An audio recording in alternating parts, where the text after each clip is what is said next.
ধন্যবাদ সাথে থাকবার জন্য। এবার চলুন দেখে নেওয়া যাক আরো কি কি আপডেট থাকছে আপনাদের জন্য। ব্যান্ডেনা এখন শুধু মাথায় বেঁধে রাখা জিনিস নয়, বরং এখন তা পোশাকের সাথেও ব্যবহার করা হচ্ছে। ব্যান্ডেনা ব্যবহার করে বিভিন্ন স্টাইল তৈরি করার প্রবণতা দেখা যাচ্ছে তরুণদের মধ্যে।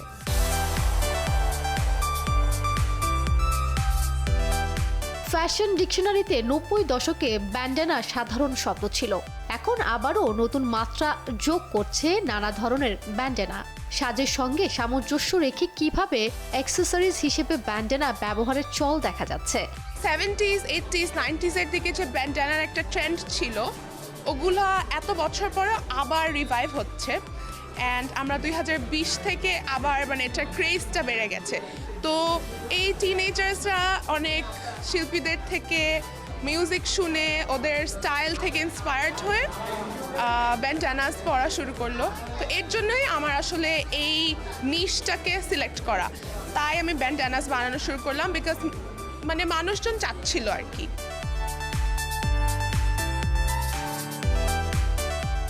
চুল বড় হলে হেয়ার ব্যান্ড দিয়ে আটকে রাখার অভ্যেস অনেকেরই রয়েছে। হেয়ার ব্যান্ডের বদলে এবার ব্যান্ডেনা ব্যবহার করুন। চুল এলোমেলো হয়ে থাকলে ব্যান্ডেনা ভাঁজ করে মাথায় হেয়ার ব্যান্ডের মতো ব্যবহার করুন। বো তৈরি করলে দেখতে আরো ভালো লাগবে। তরুণরা এখন অনেক ভাইব্রেন্ট, একটু মাল্টি কালারের ব্যান্ডেনাগুলো খুব পছন্দ করছে। একটু এক্সোটিক প্রিন্ট, একটু কালারফুল, অনেক ডিফারেন্ট কালার্সে, সো দ্যাট একটু হাইলাইট করে জিনিসটা।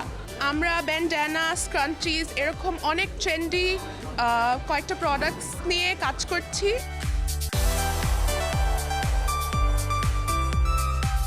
ব্যান্ডেনা আসলে আমি আসার পরে আবার দেখতে খুব ভালো লাগলো, এরপরে মাথায় দিলাম।